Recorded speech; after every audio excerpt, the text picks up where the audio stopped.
আসসালামু আলাইকুম ভিউয়ার্স, সকলকে ওয়েলকাম আমাদের চ্যানেলের পক্ষ থেকে। তো আজকে আমরা আপনাদের সামনে একটি প্রিন্টার আনবক্স করব।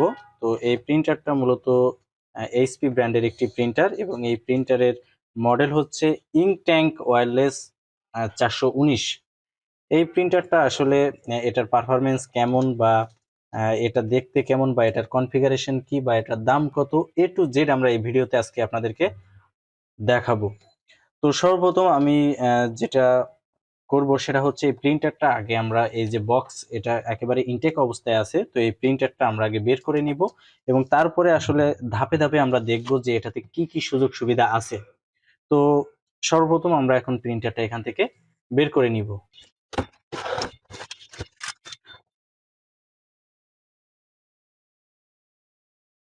তো দেখেন এখানে সর্বপ্রথম কিছু ইউজার ম্যানুয়াল আছে, এগুলো আসলে সচরাচর তেমন কোনো কাজে লাগে না। এবং এখানেও দেখেন আরো একটি বড় ইউজার ম্যানুয়াল আছে। তো দেখেন বক্সটা খোলার সাথে সাথে এখানে এরকম দুইটা জিনিস পাবেন। এটা হচ্ছে প্রিন্ট হেড। আসলে এই যে প্রিন্টারটা আমরা এখন দেখাবো, এটা যে দুইটা হেড থাকে, একটা হচ্ছে কালারের জন্য আর একটা হচ্ছে ব্ল্যাকের জন্য। দেখেন এখানে অলরেডি আসলে লেখা থাকে যে কোনটা কোন হেড। এখানে এটা হচ্ছে ট্রি কালার, মানে এর ভিতরে যে কালারগুলো থাকবে সেটার জন্য এই হেডটা ব্যবহৃত হবে। এবং এই হেডটা মূলত ব্ল্যাক, এটা ব্ল্যাকের কালির জন্য মূলত এই হেডটা ব্যবহার করা হবে। তো আমরা এই দুইটা এক সাইডে সরাই রাখি। তো এর উপরে যে কাগজটা আছে এটা সরালে আসলে আমরা দেখতে পারবো যে একেবারে দেখেন এটা কিন্তু একেবারে ইনটেক করা। এবং এই যে প্রিন্টারটা এখানে রাখা আছে, এটাতে আর কি কি আছে আমি এটা বক্স থেকে এখন বের করব, তারপরে আসলে দেখা যাবে। তো প্রিন্টারটি বক্স থেকে বের করার পরে এখানে আসলে দুইটা জিনিস পাওয়া গেছে, একটা হচ্ছে প্রিন্টার এবং আর একটা হচ্ছে এরকম একটা বক্স। তো এই বক্সের ভিতরে আসলে কি আছে সেটা আগে আমরা একটু দেখি।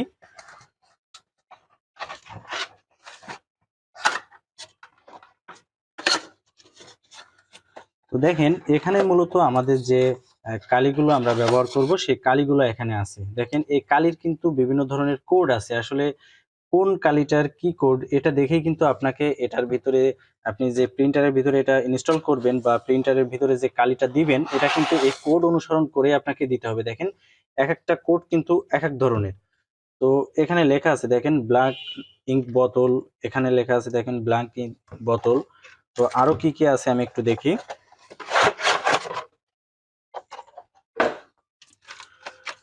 তো কালো আসলে দুইটা এবং এখানে কালার দেখেন আরো তিনটা আছে। এখানে ম্যাজেন্ডা কালার, এটা তারপরে এটা হচ্ছে ইয়েলো কালার এবং এটা হচ্ছে চায়ন কালার। মোট 5টি বোতল আপনারা এই প্রিন্টারের সাথে পেয়ে যাবেন। যে প্রাথমিক অবস্থায় আপনারা প্রিন্টারে যেটা কালিটা ইনস্টল করবেন, এই কালিগুলো আসলে আপনার প্রথমে কিনতে হবে না, এটা প্রিন্টারের সাথে আপনারা পেয়ে যাবেন। এবং এখানে দেখেন দুইটা কেবল আছে, একটি হচ্ছে পাওয়ার কেবল। তো পাওয়ার কেবলটা আসলে 3 পিনের, যেটা মাল্টিতে আপনারা দিবেন এবং যেটা প্রিন্টারের সাথে কানেক্ট হবে এটা 2 পিনের। এবং এখানে সুন্দর একটি ইউএসবি কেবল সাথে পেয়ে যাবেন। তো এখন আমি এই প্রিন্টারটা এই যে কার্টুনের ভিতরে আছে, আমি জাস্ট একটু বের করে রাখি। তো এই প্রিন্টারটি দেখেন এটা একেবারে ইনটেক অবস্থায় আছে। দেখেন এটা কিন্তু এখনো এই সিলগুলোও এখনো খোলা হয়নি, এটা কিন্তু সিল করা। আপনারা হয়তো এখানে বুঝতে পারছেন এটা কিন্তু সিল করা, টোটাল প্রিন্টারটাই কিন্তু সিল করা। তো প্রিন্টারটা আমি যদি একটু ঘুরিয়ে ঘুরিয়ে এই অবস্থায় দেখিয়ে নিই, এটা হচ্ছে প্রিন্টারের যে পিছনের সাইড সেটা, এবং এটা হচ্ছে যে কালি রাখার যে জায়গাটা বা কার্টিজের যে অপশন সেটা, এবং এটা হচ্ছে আমাদের ফ্রন্ট সাইড। এবং এই ফ্রন্ট সাইডে আপনারা হয়তো একটু লক্ষ্য করলেই দেখতে পারবেন যে এখানে কিছু বাটন এবং একটা ডিসপ্লেও কিন্তু আছে। এটা আমি যখন আসলে অন করব তখনই আপনারা বুঝতে পারবেন। এবং এটা হচ্ছে প্রিন্টারের সামনের অংশ। এবং এটার পিছনের অংশে আসলে তেমন কিছু নাই বা নিচের অংশে।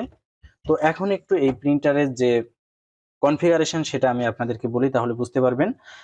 এটা হচ্ছে মূলত ওয়্যারলেস একটি প্রিন্টার। আপনারা কেবল দিয়েও এটা কাজ করতে পারবেন বা ওয়্যারলেসলিও এটা কাজ করতে পারবেন। এবং এটাতে কিন্তু মাল্টি ফাংশন আছে, আপনি একসাথে প্রিন্ট, স্ক্যান এবং কপি তিনটাই একসাথে করতে পারবেন। এবং এই প্রিন্টারটা মূলত আপনি চাইলে মোবাইল দিয়েও কিন্তু এই প্রিন্টারের মাধ্যমে কালার প্রিন্ট করতে পারবেন। এবং এখানে যে টেকনোলজি ব্যবহার করা হয়েছে এটা মূলত থার্মাল টেকনোলজি এখানে ব্যবহার করা হয়েছে। তো আমি এখন এটা একটু খুলে ফেলি, তাহলে আপনারা বুঝতে পারবেন।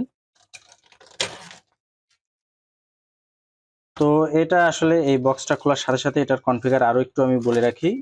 এটা এই যে প্রিন্টার আপনারা দেখছেন এটাতে যে রেজুলেশন আছে, অর্থাৎ আপনি যে প্রিন্টিং রেজুলেশন যেটা পাবেন সেটা হচ্ছে 4800 ইন্টু 1200 ডিপিআই, যেটা সেই রেজুলেশনটা আপনারা এখানে পাবেন। এবং এই যে প্রিন্টার, এখানে আসলে এই প্রিন্টারটা কিন্তু মোটামুটি অনেক ফাস্ট। এটা প্রায় 14 সেকেন্ডের ভিতরে একটা ব্ল্যাক পেজ আপনি প্রিন্ট দিতে পারবেন, এবং আপনি যদি কালার প্রিন্ট করেন সেক্ষেত্রে আপনার প্রায় 18 সেকেন্ড মতো সময় লাগবে।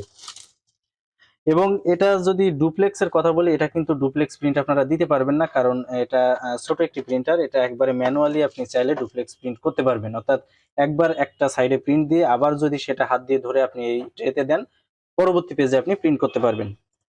এবং এখানে যে স্ক্যানার ব্যবহার করা হয়েছে, আমি আগেই বলেছি যেহেতু এটা মাল্টি ফাংশনাল একটি প্রিন্টার, অর্থাৎ প্রিন্ট এবং স্ক্যান যেহেতু একসাথে করতে পারবেন, তো স্ক্যানিং করার ক্ষেত্রেও আপনার কিন্তু একটা স্পিড এখানে আছে। অর্থাৎ আপনি যখন এখানে কোনো কিছু স্ক্যান করবেন, এটা হচ্ছে স্ক্যানার, তো এই স্ক্যানের স্পিডটা মূলত 21 সেকেন্ড। আসলে একটা স্ক্যান সম্পন্ন হতে মিনিমাম 21 সেকেন্ড সময় আপনাকে দিতে হবে। এবং এখানে যে স্ক্যানটা করবেন এই যে গ্লাসের উপর রেখে, এই স্ক্যানিং এর যে রেজুলেশন এটা হবে 1200 ইন্টু 1200 ডিপিআই। এবং এই প্রিন্টারে আসলে কি ধরনের পেজ আপনারা স্ক্যান করতে পারবেন, এটাতে কিন্তু A4 পেজ আপনারা স্ক্যান করতে পারবেন এবং প্রিন্ট করতে পারবেন। এবং আরো বেশ কিছু সাইজ এখানে আপনি ব্যবহার করতে পারবেন, যেমন B5, A6, তারপরে ইনভলভ যেগুলো আছে সবগুলো এখানে স্ক্যান করতে পারবেন বা প্রিন্টিং করতে পারবেন। এবং এই প্রিন্টারের যে প্রসেসর, এটার প্রসেসর হচ্ছে 360 মেগাহার্জের একটা প্রসেসর এখানে ব্যবহার করা হয়েছে। এবং এটা যে ডিসপ্লে, আপনারা হয়তো ডিসপ্লেটা দেখতে পাচ্ছেন, এখানে যে ডিসপ্লে ব্যবহার করা হয়েছে এই ডিসপ্লেটা মূলত 7 সেগমেন্টের একটি এলসিডি ডিসপ্লে। এবং এটাতে আসলে দুই ধরনের কানেকশন আপনারা দিতে পারবেন, একটা হচ্ছে ইউএসবি কানেকশন এবং আরেকটি হচ্ছে ওয়্যারলেস কানেকশন, যেটা অর্থাৎ ওয়াইফাই এর মাধ্যমে আপনারা এই প্রিন্টারটা ব্যবহার করতে পারবেন।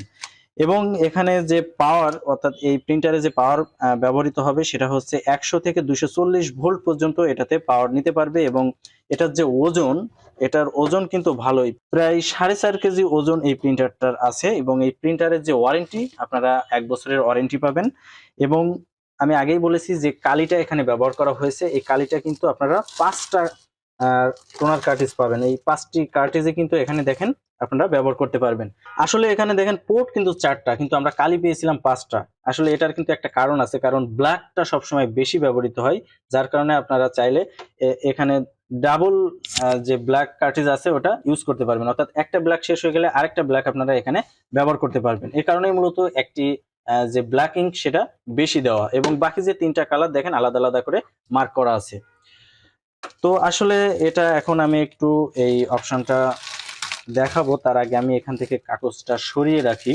তো একটা জিনিস আসলে না বললেই নয়, সেটা হচ্ছে এখানে দেখেন যে প্রিন্টিং এর আমাদের যে ডিসপ্লে আছে এখানে কিন্তু কয়েকটা অপশন আছে। আসলে এখানে এই অপশনগুলোর কাজ কি দেখেন, আপনি চাইলে কিন্তু এই প্রিন্টারটা ফটোকপি হিসাবে ব্যবহার করতে পারবেন। আপনি যদি কোনো কাগজ স্ক্যান করার জন্য এই ডিসপ্লের উপরে দেন, এবং এই যে দুইটা বাটন দেখেন, একটা কালার দেওয়া আছে এবং একটা ব্ল্যাক আছে, এই বাটন যদি আপনি প্রেস করেন, আপনার এখানে যে কাগজটা দিবেন সেটা স্ক্যান হয়ে অটোমেটিক্যালি সেটা এই প্রিন্টারে প্রিন্ট করে বের করে দিবে। অর্থাৎ চাইলে আপনি এই জিনিসটাকে একটা ফটোকপি মেশিন হিসেবে ব্যবহার করতে পারবেন। তো আসলে অনেকগুলো ফাংশন নিয়েই মূলত এই প্রিন্টারটা তৈরি হয়েছে। তো প্রিন্টারের এই অংশটা কিন্তু খোলা যায়, দেখেন এখানে একটু দুই সাইড দিয়ে ধরে একটু টান দিলে এটা খুলে আসে। তো এখানেই মূলত দেখেন, আমি যদি একটু এটা খুলে দেখাই, এর ভিতরে একটি কাগজ রাখা আছে, তো কাগজটা একটু বের করে রাখি। এখন দেখেন প্রিন্টারের এখানেও একটা অপশন আছে, জাস্ট এটা খুলেই কিন্তু আপনি এখানে দেখতে পারবেন আপনার প্রিন্টারের যে হেড যেখানে থাকবে সেটা কিন্তু এই অংশে, এটার ভিতরেই কিন্তু আপনার হেডটা সেট করে দিতে হবে। এবং তারপরে আসলে আপনি এখানে প্রিন্টিং বা স্ক্যানিং যা যা করার দরকার সবকিছুই করতে পারবেন। তো এটাই ছিল মূলত আজকের প্রিন্টার রিভিউ। তো এটার আসলে কিভাবে সেটআপ করতে হয় বা A to Z আমরা পরবর্তী ভিডিওতে একটিতে দেখাবো। তো এটাই ছিল মূলত আজকের প্রিন্টার রিভিউ।